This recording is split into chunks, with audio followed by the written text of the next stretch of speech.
future comes. Captain Star of Space!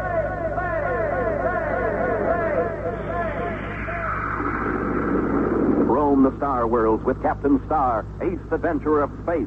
Thrilling transcribed adventures in outer space and strange and far-off worlds where mystery, intrigue, and danger ride on every space fleet mission with Star of Space!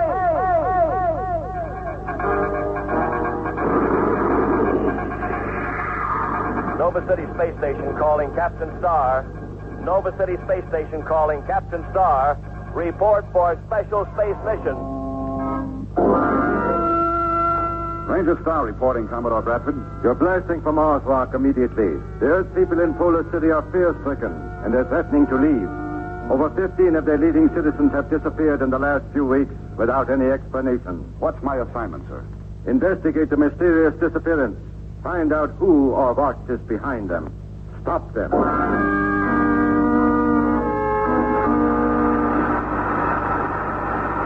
Shooting Star to Spaceport, Nova City, Earth. Spaceport, Nova City. Go ahead, Shooting Star. Blasting on priority assignment, SR-1, destination Polar City, Mars. Ranger Star commanding. Dale Archer. Laps on Anderson, crew. Stand by. Okay, Rock. She's all yours. Pile building up. 10, 9, 8, 7, 6, 5, 4, 3, 2, 1. Really?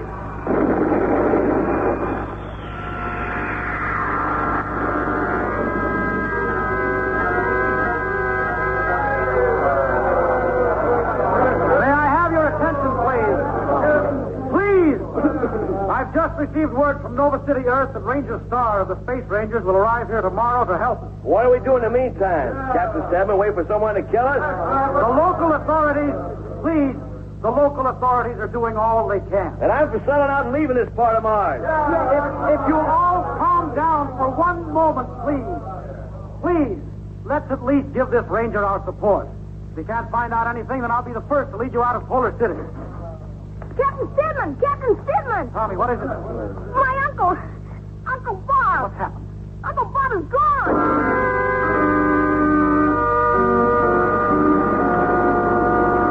Shooting Star to Polar City, Mars Spaceport. We're in an established orbit waiting for assignment of landing berths.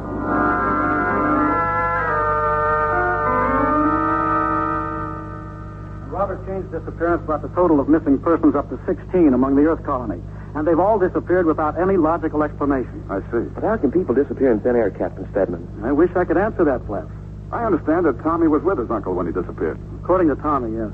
Is there any reason to doubt him? You know how young children are. They have vivid imaginations. Yes.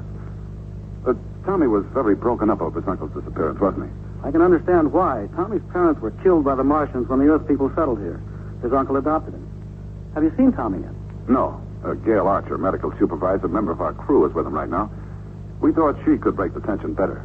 All I can suggest is that you listen to his story and draw your own conclusions. Oh, we intend to. Fantastic as it may sound, it could be true, I suppose. Most of the Earthmen here are farmers, aren't they? Yes. Polar City, as you know, is noted for its excellent farming area. This section being close to the polar cap makes it a perfect climate, not to mention the fact it provides us with the best land on the planet. Then it would be possible that the belt around the polar area could eventually make Earthmen on Mars self-sustaining as far as the food supply goes. Well, yes, eventually, but I don't see... What do you mean, Rock? Well, whoever controlled the food supply on Mars could control the people. Is that correct, Captain Stedman?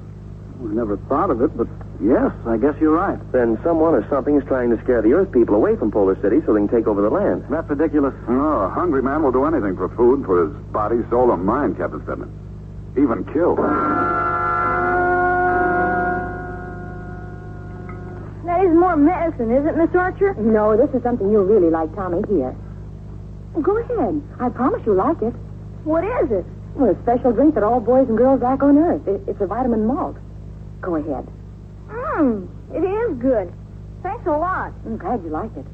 Tell me something about Ranger Stark. Oh, you like him. He's a space ranger, and, well, he's big and handsome and has a cute smile and a twinkle in his eyes. You like Rocky, don't you? Now, listen, young man, you're getting very personal. But you do like him, don't you? Well, certainly. I've been a member of his crew since the Space Fleet days. No, I mean, you really like him. Well, He is very nice, but now listen, I think that you said... How's the patient, Gail? Oh, he's just fine, Rocky. Boy, am I glad to see you. Oh? I was just asking her if you like... Tommy wanted to know when you were going to get here. Tommy, this is Ranger Starr. Rocky to you, Tommy. Hi, Rocky. Tommy's been asking a lot of questions. Well, that's the only way you'll ever learn, Tommy. Ask questions. And that's why I want to ask you some questions. I want to learn something. All right, sir. Well, the day that you were out with your Uncle Bob, tell me what happened. We went out to look over the land. Uncle Bob did that about once every 6 Earth months. Well, we were skipping some rocks along the water in the stream, and all of a sudden Uncle Bob stopped and started walking away. Mm-hmm. What did you do? I followed him and kept asking him where he was going, but he wouldn't tell me. Well, what did he do? He hit me and knocked me down. I was so scared I ran back into town. Uncle Bob was nice to you, wasn't he, Tommy? Always. Well, then, don't blame him for what happened. He probably wasn't himself. Sounds like he was under some sort of hypnotic spell. But where'd he go? Why'd he leave me? That's what we're trying to find out, Tommy. Oh, Rock Stedman wants you on the visit wave. Well, I'll be right back, Tommy. I'll go with you. What is it, Flash? Well, Stedman wouldn't tell me, just said it was urgent. What kind of a boy does Tommy strike you as being, Gail? Oh, a very normal boy, Rocky. Why? Just wondered. That was my impression, too. Did Tommy help any? Some. A mental control is being exerted over the missing person. Exactly what, I don't know. Here's a visit wave. Ranger Starr. Stephen here, Ranger Starr. Better get over to my place at once. Avon Brickner, one of the missing persons, just walked into my office.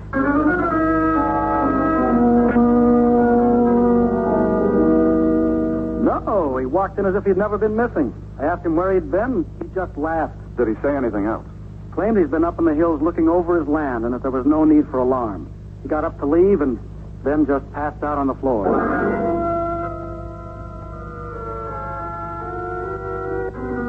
I sent Gail over to the hospital to talk to the doctor. Claps is out at Brickner's home, standing guard. Why do you need a guard? Excuse me. Yes, Captain. Captain Stedman. This is Gail Archer. Tell Rocky that I've talked to Dr. Carson, that I'll meet him at the Brickner's home.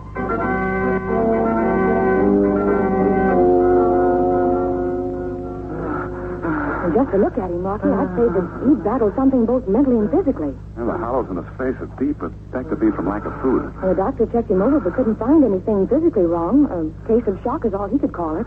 Did he find anything unusual on his person? Yes, here. In the palm of Brickner's hand. Looks like a burn. Well, that's what we thought at first, but it's more like a mark, a birthmark, a discoloration of the skin. That's odd. Burn looks like a diamond. It's almost a perfect shape. Well, what do you think it is? I don't know.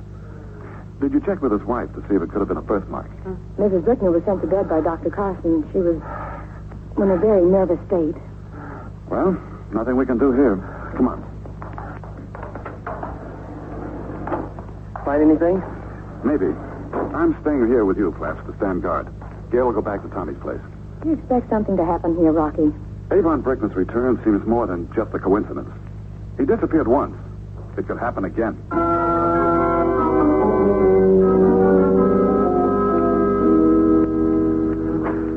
What do you expect to find in the clothes closet? Clothes? Oh, I know that. But why can't you look for them in the daytime instead of night? Here we are. Huh? Well, they look like they've been in a cosmic store.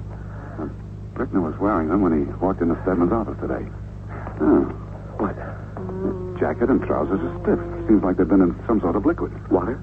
Well, it hasn't rained here in over an Earth week, and his boots are watermarked. Well, what about the stream that Tommy told you about? Well, it doesn't seem to be. Hey, Rock. Somebody's at the window. Get your flash beam out. When I signal, turn it on.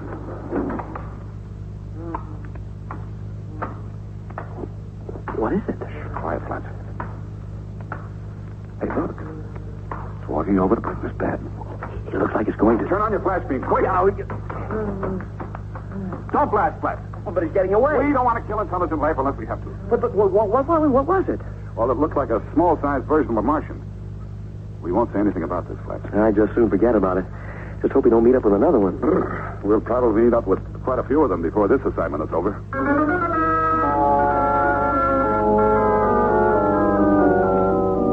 But going into that country is dangerous, Ranger Starr. Somewhere in the hills, there must be an answer to the mysterious disappearance of the Earthians here in the Polar City. If you've made up your mind, I guess I'll go with you. Oh, this is something that Flaps and myself will handle alone. Very well, if that's the way you want it. Well, Tommy, glad to see you up and around. He insisted on coming down to see you. The doctor said that you were going to look for my uncle. That's right, Tommy. I want to go, Rocky. Please let me. Well, I'd like to, but, well, it might be dangerous. No, that isn't exactly the kind of a job for a young man like yourself to be doing. But maybe I can help find Uncle Bob and the other missing people. Oh, I'll bet you could. But you'll have to let Flaps and me go on this trip alone. They won't let me go, Tommy. Yeah, that's right.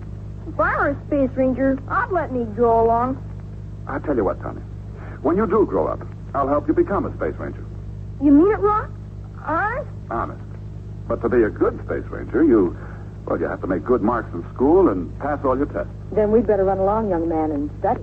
All right. But if you need any help, Rocky, you can count on me. Oh, I know we can. Be careful, Rocky. Oh, if anything should happen and you need us, use your communicator. Flaps and I'll have ours. I will. Come on, Tommy. Goodbye, Rocky. Flap. Goodbye, Tommy. Your equipment's loaded on the sand sled. You'll be able to use the sled until you reach the foot of the hills. Then you'll have to walk. Thanks, Captain Stedman. You sure you won't change your mind about me coming along with you? You'll be more help here, keeping the Earthians happy. That's a big job in itself. Very well. Good luck to both of you. Flaps and I rode the sand sled as far as we could into the hills, then strapped the gear on our backs and started walking. It was wild country, just as Stedman said it was, and the going through the tangled undergrowth was slow. By night, we were only halfway up the hill, so we camped by a small stream. Having been faced with eating Flaps' cooking before, I came prepared. I brought along some highly concentrated food tablets, and while he was insulted, my stomach was very happy. Before bedding down, we lit a small campfire to keep away curious Martian desert cats, and then turned in for a night's rest.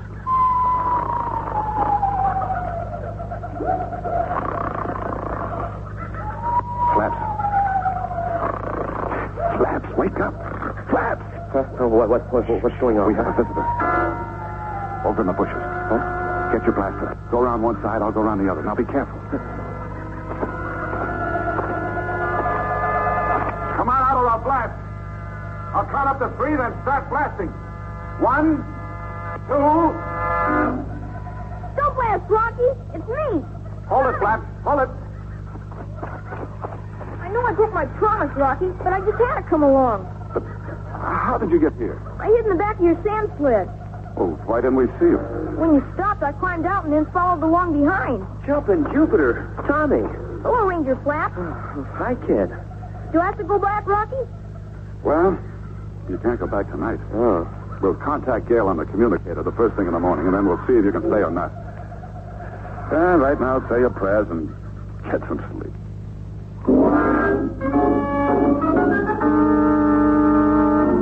This is Commodore Bradford, Gale. Sorry to bother you this late at night, but I have some information that must get to Rock as soon as possible. Oh, Rocky and Flaps are gone, Commodore, but I'll get a message to them. What is it? Space Investigation Department just gave us a report on Captain Stedman. What about Stedman? He's really a space criminal known as Lance Whitman. Used to be a scientist, but was discharged from the scientific labs here in Nova City because of... Commodore Bradford. Commodore Bradford. You'll find that your communicator doesn't work, Miss Archer. Captain Stedman. Yes. I came over to report that Tommy is missing. Miss Tommy is missing? I thought perhaps you might know where he was. Why, no, I've been outside for some time. I heard your conversation with Commodore Bradford. Oh, what are you going to do? I have no choice now.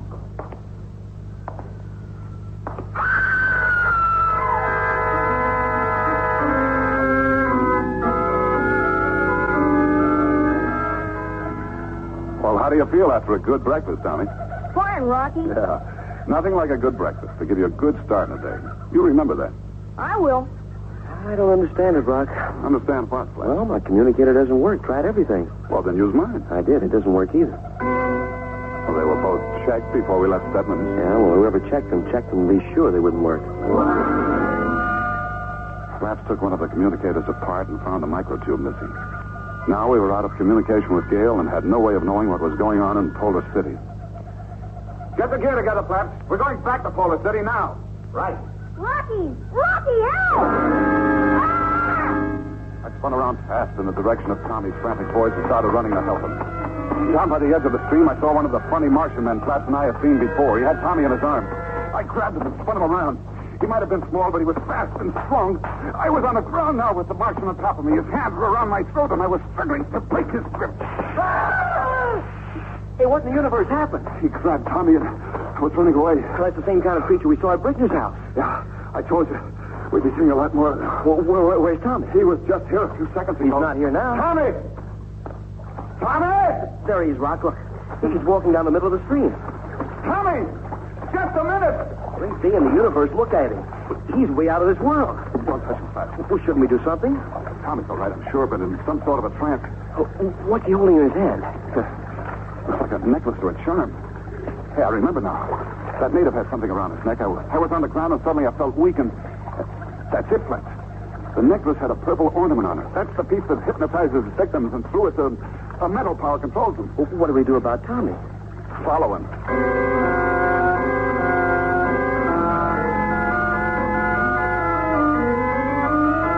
Well, he's still walking down the middle of the stream. Can't we do something to break the hypnotic spell? I don't know what effect it might have on him. The mental force is leading him someplace. We'll have a better chance if we can find out exactly what the control is. Then, once it's broken forever. Hey, look, Rock. He's walking out of the stream now. And toward that big jagged rock over there. There's nothing there. As far as we know now. Let's move a little faster so we can catch up with him, and then we'll stay right behind him. Tommy walked closer and closer toward the rock. We moved up close behind him so that we could protect him against any danger. When he reached the rock, he stopped, and suddenly the rock separated and swung open. Jumping Jupiter. It's opening up. We're going to follow him in. Now, act just the way he does, in a trance. And whoever's behind the rock slab will think we're one of the captives. Yeah, you hope. I'm hoping real hard. Now we found ourselves in a huge cave. The rock slab swung shut. We followed Tommy down the cave that was lit with purple torches on each side. Ahead of us, there was a big open area with 20 or more of the native Martians, like the one we had fought with earlier, standing around a large open pool. Tommy walked right into their midst and stopped. What do you make of it, Doc? Looks like some sort of ancient sacrifice ritual. Well, they're all just standing around the pool. Why don't they do something? Well, maybe they... You are now facing the pool of life, Tommy Kane. And you will soon be one of us. Me and that big man. Don't ask any questions now, Pat. Just do what I say. Get your blaster ready. When I holler, start running toward that pool and firing into it. I don't understand. I'll explain later. We haven't much time. Now wait here until I holler for you. Right. Whoever you are, don't try to stop me from taking this boy out of here. If you do, I'll blast your pool of life into eternity. I've been expecting you, Ranger Star. Welcome. You heard me. I'm taking this boy out of here. I say you won't. I don't think you will at all. Look up there. Hey, Rock. Hey, Rock. Rocket, see her, look. She just walked out on that ledge up there. Now, no matter what happens, just do as I told you to. The minute you start blasting into the pool, Ranger Star, Miss Archer will walk to the edge of the cliff and fall into it. All right. All right. What do you want us to do? Up on that ledge, you'll find some diamond-shaped rocks. Listen carefully, Star. Diamond-shaped rocks. Pick one of them up and take it to Miss Archer. Very well. In just a few moments, Ranger Star, you will become one of us. Yes, one of us, Ranger Star, as your friends have. And my plans will become that much easier. Stand right, think of the pool. Grab Tommy, I'll get Gale.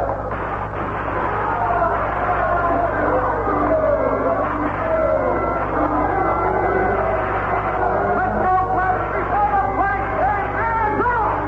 No, you can't destroy my work. I've been years trying to protect my people. Come back. Come back.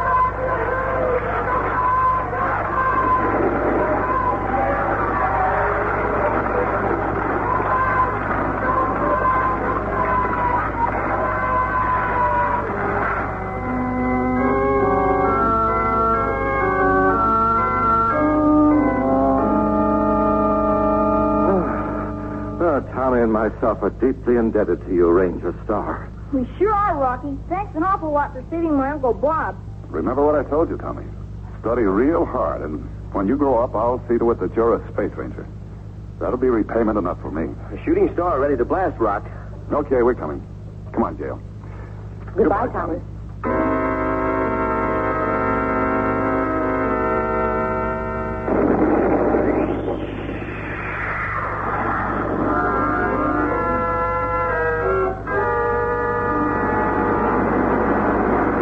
Well, another mission accomplished, Rocky. Yes, but with a very narrow escape. You know, all I want to know is what was in that pool that I blasted so much, Rock? Well, that was a form of intelligent matter that Stedman perfected. He was a brilliant scientist, but used his knowledge wrong. Mm-hmm. The purple ornaments shaped like diamonds were a dried portion of the liquid in the pool. I see. He spread them around the hilly area of Polar City, and the farmers, on their check of their land, would pick them up, fall under an hypnotic spell, and the intelligent matter would lead them to the cave. Well, what did he do with the people? Well, only a scientist could explain it, Flaps, but... Well, I'd imagine they were used in some way to feed the pool of intelligence. I'm glad we got rid of the thing. Well, Stedman told me that he planned to rule the universe someday through the pool of intelligence. Well, how's that deal? Well, first, he had to scare the farmers away. Which he was doing a nice job of. And then, through the food supply, he could control Mars. Yeah, but what about the rest of the universe? Well, he'd use his purple ornaments to attract certain powers to Mars, and then, through his control, it would have been an easy matter to use the powers as he wished. Yes. What are you tapping your head for? I'm just checking to see if I still have all my brains.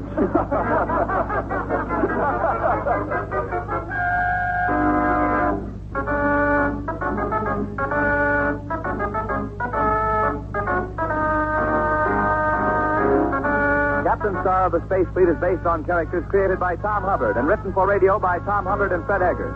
John Larch is heard as Captain Star, Jane Harlan as Gail Archer, and Tom Hubbard as Cadet Sergeant Stripe. Captain Star comes to you transcribed from Hollywood.